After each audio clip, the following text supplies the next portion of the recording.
En la tarde del fin de semana saludamos a Rafael Alejandro Hernández Real, abogado, exagente de seguridad del Estado cubano, que nos acompaña desde nuestro Centro Internacional de Noticias. Rafael, gracias por estar con nosotros, bienvenido. Gracias a ustedes, un saludo cordial a la teleaudiencia. ¿Cuántos meses, Rafael, tienes en Colombia?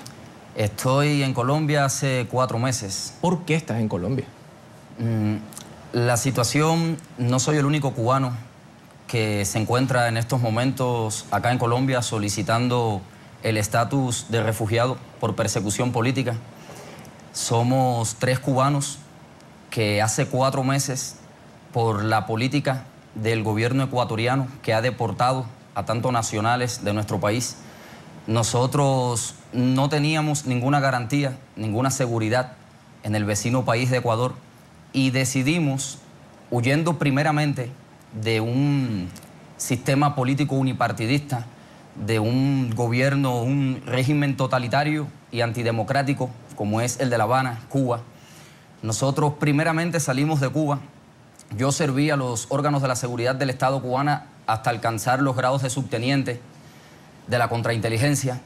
Cumplí diferentes misiones, como por ejemplo en la Brigada de la Frontera, la Unidad Militar 2431, donde fui captado siendo un niño prácticamente, en Cuba y muchos de estos países que han copiado y que intentan llevar a cabo una política muy parecida a la del régimen cubano. Estoy hablando del caso de Venezuela, Ecuador, Bolivia, por ejemplo. Son países donde uno no cuenta con garantías, porque incluso cubanos que no son opositores políticos al régimen cubano se han visto en la lamentable situación de ser deportados de países como por ejemplo Ecuador. Nosotros salimos a través de Ecuador por la política de libre visado, entre comillas, que este gobierno ha adoptado desde hace unos años para acá, más del 1% de la población cubana, que es una cifra bastante importante, ha salido del país huyendo. Muchos plantean que por motivos económicos, pero ciertamente lo económico deviene de lo político. Muchos han salido del país a través de Ecuador. Nosotros nos encontramos entre esos más de 106.000 cubanos que en los últimos 6, 7 años han abandonado la isla cubana, no huyendo de Cuba, porque las personas no huimos de un lugar, sino de algo, de alguien. Huyendo de esa tiranía, nosotros salimos a través de Ecuador y encontrándonos en un estado de inseguridad, de desconfianza con el gobierno ecuatoriano, cómo solicitar un refugio por persecución política en un país que tiene muy buenos lazos el gobierno ecuatoriano con el gobierno cubano. Entonces cruzamos frontera y hemos solicitado acá el estatus de refugiado. ¿Y tienen confianza en el gobierno colombiano cuando en este momento se ha cuestionado bastante el devolver a activistas venezolanos que también estaban huyendo, entre comillas, del gobierno de Venezuela, por las razones que sean, pero estaban en otra nación, vale la pena decir también, haciendo proselitismo político, no solamente contra Nicolás Maduro, sino también contra Juan Manuel Santos, que es lo que aducen ellos? ¿Pero desconfían ahora del gobierno colombiano o creen que son casos completamente aislados? A nosotros hace unos días se nos comunicó que la comisión que determina si un solicitante de refugio se puede considerar como tal, como perseguido o no, después de una deliberación, de un análisis, la comisión determinó que ninguno de los 3 cubanos que nos encontramos en estos momentos acá solicitando el estatus de refugiado somos acreedores de dicha condición, de dicho estatus. Cuando los elementos, las evidencias, nosotros no somos migrantes económicos, nosotros somos perseguidos por cuestiones políticas, se pueden hacer búsquedas, están los elementos y lamentablemente la decisión fue negativa. Es decir, aunque confiamos todavía en que se reanalicen nuestros casos, de hecho los funcionarios de Cancillería, autoridades oficiales de migración se han comprometido a que se va a analizar nuevamente nuestros casos, pero indiscutiblemente Colombia es un país que históricamente es un país con absoluta democracia. Colombia es un país que históricamente hay muchos cubanos refugiados acá precisamente por persecución política. Cuando nosotros llegamos teníamos la absoluta confianza de que el gobierno del presidente Santos, por supuesto, iba a dar una solución a nuestra situación, que es lamentable, Sin embargo, no fue así. Es decir, que ciertamente cuando comparamos, aunque no es la misma situación que la de estos jóvenes venezolanos, hay que tener en cuenta a la vez que estos jóvenes venezolanos corren peligro en Venezuela. Es decir, desde acá y por mi trabajo como agente de la seguridad del Estado y como abogado, la Convención de 1951, creo que países de acá de Latinoamérica y en este caso Colombia, donde nos encontramos nosotros en una situación bastante crítica, ya tuvimos que protestar incluso y una huelga de hambre en la Plaza Bolívar, ausencia total de los medios de prensa, solo hemos tenido apoyo y agradezco a RCN 24, programa La Noche. Desde hace 4 meses nosotros hemos sido entrevistados desde que llegamos acá, como por ejemplo por TV Caracol, Más Noticias, y sin embargo nunca se dijo nada, nunca en ningún momento se habló de que acá estábamos cubanos solicitando refugio por persecución política, incluso con historias, porque en un momento determinado se acercaron por el mismo asunto de venezolanos. Yo conocí en unidades militares cubanas estudiantes venezolanos que son preparados, que son agentes que se están infiltrando en las manifestaciones que se llevan a cabo en Venezuela. Unidades militares como por ejemplo la conocida por El Secadero, en el municipio Yateritas, en la provincia de Guantánamo. Cuando yo fui ascendido al grado de subteniente, coincidí con estudiantes venezolanos que se encuentran en Cuba. Y es lamentable y apelo a que haya sensibilidad, a que se cumpla con las normas del derecho internacional, porque sinceramente estos estudiantes venezolanos, aún con esto de que se les achaca de las labores proselitistas, ciertamente en Venezuela, de hecho yo he estado al tanto de las noticias, a tono con todo, y estos estudiantes ni siquiera han tenido acercamiento de la Defensoría del Pueblo. Hablábamos precisamente de la situación en Venezuela, de la ayuda que recibe el gobierno venezolano de Cuba. ¿Cuál es específicamente? Porque siempre se habla ahora, sobre todo que hay manifestaciones, que hay guardias nacionales que tienen acento cubano, que hay soldados cubanos haciéndose pasar por funcionarios venezolanos, amedrentando en las manifestaciones. ¿Esto es verdad? Todo eso es cierto. En el año 2010 y año 2011, yo cumplía una misión como jefe de departamento de informática de un hospital en la ciudad de Baracoa, Guantánamo. Tenía que suministrar todas las trazas de los servidores informáticos donde se chequea constantemente la comunicación, los servidores webmail, los email que se envían, demás. Y la seguridad del Estado cubana tiene conocimiento de lo más mínimo que escriba, por ejemplo, un médico internacionalista que esté en Venezuela, un deportista que se encuentre no solo en Venezuela, sino en cualquier otro país del mundo, y la comunicación también con familiares que se encuentran en otros países. Yo durante esos 2 años, 2010-2011, trabajé con el capitán Erneidis Matos, alias Frank, para los órganos de la seguridad del Estado cubana, quien en estos momentos es jefe de la seguridad del Estado de la contrainteligencia en la localidad de Baracoa.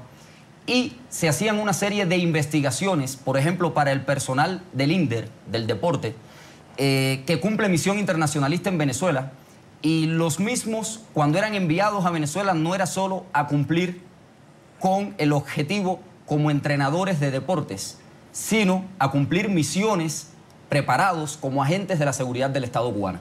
Es decir, todo este personal, la mayoría, es de absoluta confianza del régimen cubano, y muchos venezolanos a la vez, en unidades militares, como le decía anteriormente, reciben preparación en territorio cubano. ¿Qué tipo de preparación reciben? Este tipo de preparación es, la seguridad del Estado cubana es una seguridad que ha logrado infiltrarse incluso en la Agencia Central de Inteligencia de los Estados Unidos. De hecho, en estos momentos, cuando yo salgo del país, unos meses, hacía aproximadamente 1 año antes de mi salida del país, se me estaba preparando para infiltrarme en un proyecto denominado Novus, que era en el propio Estados Unidos, en el Miami-Dade College, donde yo iba como opositor político cubano al cual no habían dejado graduarse en la universidad, y sin embargo no era así. Era como agente de la seguridad del Estado cubana. Es decir, la seguridad del Estado cubana indiscutiblemente es muy buena. Ha penetrado las mayores organizaciones, como ellos le denominan, de la mafia anticubana de Miami. Ha penetrado, está penetrando actualmente a muchos gobiernos. Incluso se decía que el Departamento de Seguridad del Estado acá en la propia Colombia tiene presencia. Incluso un tema delicado con los diálogos de paz que se sostienen en La Habana. Hay mucha influencia del régimen cubano. Estos venezolanos han captado absolutamente el modus operandi de los agentes de la seguridad del Estado y de los oficiales de la seguridad del Estado cubana. Es decir, el gobierno de Venezuela ha suministrado petróleo, el gobierno de Venezuela ha ayudado incluso con dinero económicamente al gobierno cubano, pero el gobierno cubano le ha suministrado en lo que es el capital humano, en lo que es el personal preparado y en todos los sentidos, no solo en el área de la salud, no solo en el deporte, sino también con oficiales de inteligencia que se han encargado. Incluso hay varias publicaciones de oficiales, agentes de inteligencia que se encuentran incluso en estos momentos en Estados Unidos, algunos que fueron parte de estos oficiales que estaban en Venezuela, cumpliendo con misiones en Venezuela.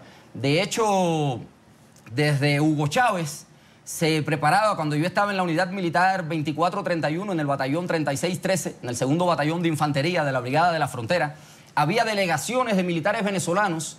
Ya yo era agente de los órganos de la seguridad, con el alias de Fidel, en aquel momento un niño prácticamente, 17 años, adoctrinado por el sistema político cubano. Y había delegaciones venezolanas de altos militares, de altos jefes, que iban, conversaciones secretas en la unidad militar, y luego conocíamos también de presencia de jóvenes venezolanos, los cuales muchas veces presumen o dicen ser estudiantes de medicina, de la Escuela Latinoamericana de Medicina, es decir, van con un perfil que no es ciertamente lo que son. Precisamente, ¿qué interés puede tener Cuba en que exista paz en Colombia, tomando en cuenta además que uno de sus mejores aliados, como lo es Venezuela, prácticamente su principal aliado luego de la extinta Unión Soviética? Se ha dicho que el gobierno de Miraflores tiene grandes amistades con las FARC. ¿Qué tanto le puede interesar realmente que haya una paz en Colombia? ¿Por qué además servir de mediador? Siempre se ha dicho que es una deuda vieja, una deuda de muchos años, una deuda desde el inicio, desde la creación de las FARC-EP, ¿no? Porque Fidel Castro estuvo acá en 1948, cuando el Bogotazo, y cuando surge acá la guerrilla es teniendo precisamente a Fidel Castro y a ese proceso revolucionario que ellos habían llevado a cabo como un modelo a seguir. Es decir, el triunfo de 1959, del 1 de enero de 1959 en Cuba, fue para el surgimiento de las denominadas guerrillas acá, un molde, un modelo a seguir. Y se dice que es una deuda de esa época, de muchos años, que muchas de las víctimas incluso de todo este conflicto lamentable que se mantiene acá en Colombia, obedecen precisamente al apoyo que en un momento determinado el gobierno cubano desde los inicios le diera a la guerrilla acá en Colombia. Creo, muchas personas nos dicen que puede que se nos haya negado el estatus de refugiados por persecución política, algo que no entendemos ciertamente en un país tan democrático, históricamente, como decía anteriormente. Muchos dicen que puede que sea porque La Habana, Cuba, es la sede de los diálogos de paz. Y nosotros ciertamente estamos muy preocupados. Vivimos en un estrés constante porque no somos migrantes económicos. E históricamente, Colombia ha sido un país, Colombia tiene más de 400.000 refugiados. Es el octavo país con más población refugiada en el mundo. Más de 50.000 están en Ecuador, por ejemplo. Pero también tiene una historia acogiendo a perseguidos, no solo por cuestiones políticas, sino de todas los motivos que existen por lo que se discrimina o se persigue a una persona en un momento determinado. Entonces, para nosotros es totalmente... Yo había depositado toda mi confianza, nosotros tres depositamos toda la confianza en que sería seguro, con los elementos y las evidencias con que contamos, que acá se nos otorgaría un asilo. Y no ha sido así. Es decir, que ahora Cuba los puede mandar a pedir: pues, tráigame a estos traidores a la patria si quiere que continuemos con el proceso de paz o que esto se agilice. Nosotros, atendiendo a lo que ha sucedido con estos estudiantes venezolanos, que ciertamente digo, ojo, las labores proselitistas, no estoy al tanto profundamente de cómo fueron las cosas con ellos verdaderamente, ¿no? Pero pudiera pasarnos parecido. y nosotros tememos por lo que pueda suceder si el gobierno de Colombia no nos diera una solución a nuestro problema. Brevemente, ¿su vida entonces peligra si devuelven a usted y a sus compañeros hacia Cuba? Absolutamente, absolutamente. Yo pasé meses en Cuba tratando de convencer a los órganos de la seguridad del Estado de que yo iba a ser un migrante económico, de que yo me iba porque quería abandonar un apático a la política. Y sin embargo, durante todos esos meses era preferible mantener esa actitud así para poder salir de Cuba sin motivos más serios, porque sería la prisión. A nosotros nos conllevaría prisión, golpizas. Incluso a mí me preocupa y hay empatía, ¿no? Porque pienso en estos jóvenes venezolanos y es crítico lo que puede pasarles a ellos. Incluso el abogado todavía no ha tenido contacto con ellos y los modos de tortura no son solo físicos.